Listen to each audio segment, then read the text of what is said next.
सूर्य की स्वर्णिम बेला जब प्रकृति को नवजीवन प्रदान कर रही थी, तब एक अत्यंत धनी, प्रतिष्ठित और धार्मिक सज्जन अपने भव्य, स्वच्छ वस्त्रों और नूतन, अत्यधिक चमकदार पादत्राणों से सुसज्जित होकर हृदय में परमपिता शिव के प्रति अगाध श्रद्धा का गंभीर भाव लिए मंदिर की ओर प्रस्थान कर रहे थे। उनकी यह प्रभातकालीन यात्रा न केवल उनकी भौतिक संपन्नता का द्योतक थी, बल्कि उनकी आत्मा की शांति और धार्मिक निष्ठा का भी प्रमाण थी। किंतु मंदिर के विशाल प्रवेश द्वार पर पहुंचते ही वे एक गहरे नैतिक और भौतिक धर्म संकट में फंस गए। एक ओर अपने बहुमूल्य पादत्राणों के चोरी हो जाने का प्रबल लोभजनित भय था, तो दूसरी ओर उन्हें पहने हुए देवालय के पवित्र क्षेत्र में प्रवेश करने से पूजा के अपवित्र हो जाने का धार्मिक भय उन्हें कदम बढ़ाने से रोक रहा था। इसी आंतरिक द्वंद्व के क्षणों में उनकी दृष्टि मंदिर की सीढ़ियों के पास पड़े एक अत्यंत दयनीय, जीर्ण शीर्ण वस्त्रधारी भिक्षुक पर पड़ी, जिसकी आंखों की विवशता मानव जीवन की समस्त पराजयों को दर्शा रही थी। धनी पुरुष ने मानवीय करुणा और एक अनूठे विश्वास के आवेग में, बिना किसी प्रतिभूति या शर्त के, उस अपरिचित भिक्षुक को अपने पादत्राणों की देखभाल का गुरुतर उत्तरदायित्व सौंप दिया और भीतर चले गए।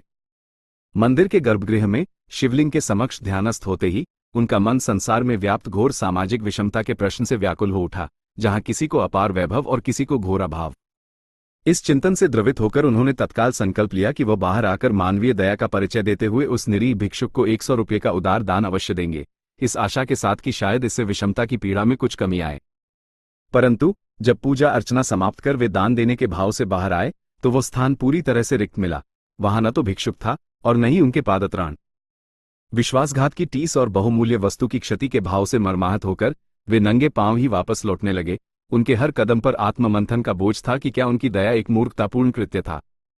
कुछ ही दूरी पर फुटपाथ पर पादत्राणों की एक छोटी सी बिक्री केंद्र दुकान दिखी, जहां उन्होंने अपने ही चमकदार पादत्राणों को अन्य जूतों के बीच रखा देखा, और दुकानदार के इस संक्षिप्त उत्तर से कि एक भिक्षुक इसे 100 रुपये में बेच गया, उन्हें नियति का गूढ़ रहस्य स्पष्ट हो गया।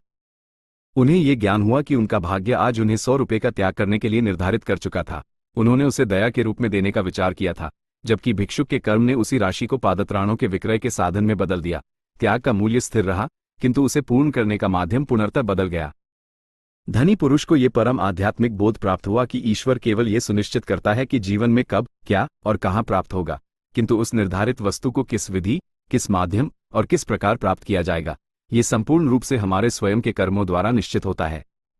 इसलिए हमें जीवन की परिस्थितियों, यश अपयश, लाभ हानि और समस्त विषमताओं के लिए दैवीय विधान को दोष देने से पूर्व अपने कर्मों के आचरण पर निरंतर और गहन चिंतन करना चाहिए।